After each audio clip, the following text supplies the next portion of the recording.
आज हम इतिहास के पन्नों में दबी एक ऐसी कहानी को समझने जा रहे हैं जो सिर्फ एक यूनिवर्सिटी के जलने की नहीं बल्कि ज्ञान की हत्या की कहानी है। और हम देखेंगे कि कैसे ये विनाश एक सोची समझी वैश्विक साजिश का हिस्सा था। कहानी के बीच में है ये एक नाम, बख्तियार खिलजी।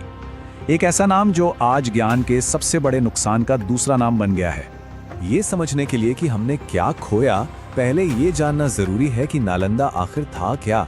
सोचिए, एक ऐसा दौर जब ऑक्सफोर्ड और कैम्ब्रिज का कोई वजूद तक नहीं था, तब भारत में दुनिया की पहली इंटरनेशनल रेजिडेंशियल यूनिवर्सिटी थी। ज्ञान का एक ऐसा सूरज जो पूरी दुनिया को रोशन कर रहा था। तो चलिए जरा इस शहर को करीब से देखते हैं। देखिए, नालंदा सिर्फ कुछ इमारतें नहीं थी, ये अपने आप में ज्ञान का एक पूरा शहर था। एक ऐसा आर्किटेक्चरल और एकेडमिक चमत्कार जहां साइंस, मेडिसिन, फिलॉसफी सब कुछ अपने चरम पर था। और यहाँ की जो व्यवस्था थी वो तो अपने समय से सदियों आगे की थी। हर विषय के लिए अलग कैंपस, स्टूडेंट्स के लिए ऐसे हॉस्टल जहाँ रोशनी और हवा का पूरा इंतजाम हो। और कमाल की बात ये कि एडमिशन लेने वाले हर स्टूडेंट के लिए पढ़ाई, खाना, रहना सब मुफ्त था। इसका सारा खर्च आसपास के 200 से ज्यादा गांव मिलकर उठाते थे। लेकिन इस यूनिवर्सिटी का जो दिल था वो थी इसकी लाइब्रेरी, धर्मगंज। ये कोई एक कमरा नहीं था, बल्कि 3 बड़ी बड़ी इमारतें थीं, कुछ तो 9-9 मंजिला ऊंची, और इनके अंदर थीं 90 लाख से ज्यादा हाथ से लिखी पांडुलिपियां। ज्ञान का एक अथाह समंदर। नालंदा के अंत की कहानी किसी जंग के मैदान से नहीं, बल्कि एक बीमारी से शुरू होती है। एक ऐसी बीमारी जो लगी थी एक अफगान हमलावर बख्तियार खिलजी को। हुआ ये कि खिलजी बहुत बीमार पड़ा। उसके अपने हकीमों ने हाथ खड़े कर दिए। तब उसने नालंदा से आचार्य राहुल श्रीभद्र को बुलावाया, लेकिन एक शर्त रखी कि वो किसी हिंदुस्तानी दवा का इस्तेमाल नहीं करेंगे। अब देखिए आचार्य का ज्ञान। उन्होंने कुरान के पन्नों पर एक अदृश्य लेप लगाया। खिलजी पन्ने पलटता गया और ठीक हो गया, बिना ये जाने कि उसने कोई दवा भी ली है। अब यहाँ एक सवाल उठता है, जब कोई अपने से बेहतर ज्ञान का सामना करता है तो उसके मन में आभार आता है या ईर्ष्या? खिलजी के मन में आभार नहीं, बल्कि एक जबरदस्त हीन भावना पैदा हुई। वो ये बात हजम ही नहीं कर पाया कि हिंदुस्तान का ज्ञान उससे कहीं बेहतर था। और इसी जलन ने, इसी ईर्ष्या ने उसे एक भयानक नतीजे पे पहुंचाया कि अगर किसी संस्कृति के ज्ञान को हरा नहीं सकते तो उसे मिटा दो।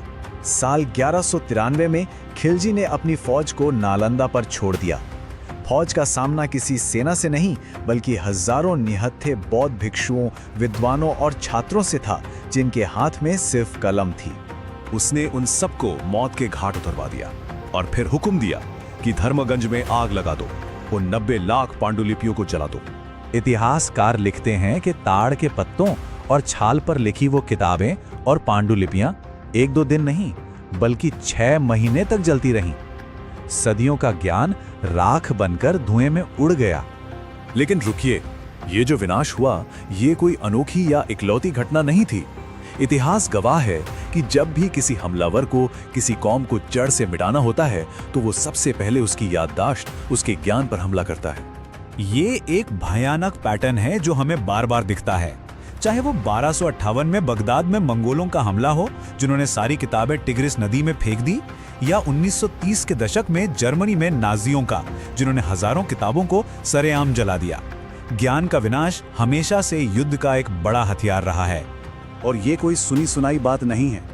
उसी दौर के फारसी इतिहासकार मिनहाज सिराज ने अपनी किताब तबकात इन नासिरी में बड़े गर्व से लिखा कि कैसे खिलजी ने उस ज्ञान के शहर को जमीन में मिला दिया और सभी भिक्षुओं को मरवा दिया।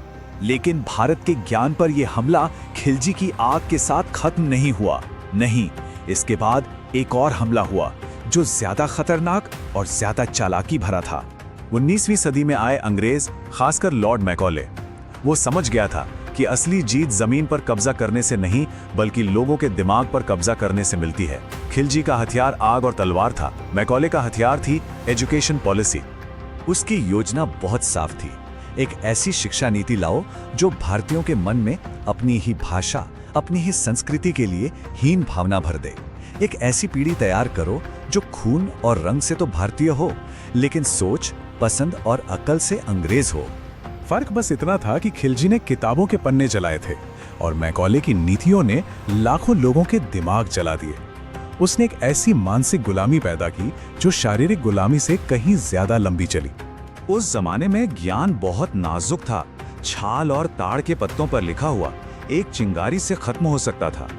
पर आज हम डिजिटल युग में हैं।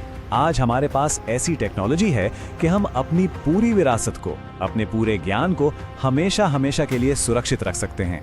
उसे कोई भी आज का खिलजी जला नहीं सकता। और यहीं पर आकर ये कहानी हमें एक आखिरी सवाल पर छोड़ जाती है। अगर किसी संस्कृति को बुझाने की कोशिश की गई थी, तो आज इस डिजिटल युग में उसे फिर से रोशन कैसे किया जाए? आज हमारी जिम्मेदारी सिर्फ जो खोया उसका मातम मनाना नहीं है, बल्कि उस विरासत को फिर से खोजना, उसे दोबारा बनाना है। जिस आग ने हमें जलाया था, क्या उसी आग को हम डिजिटल मशाल बना सकते हैं?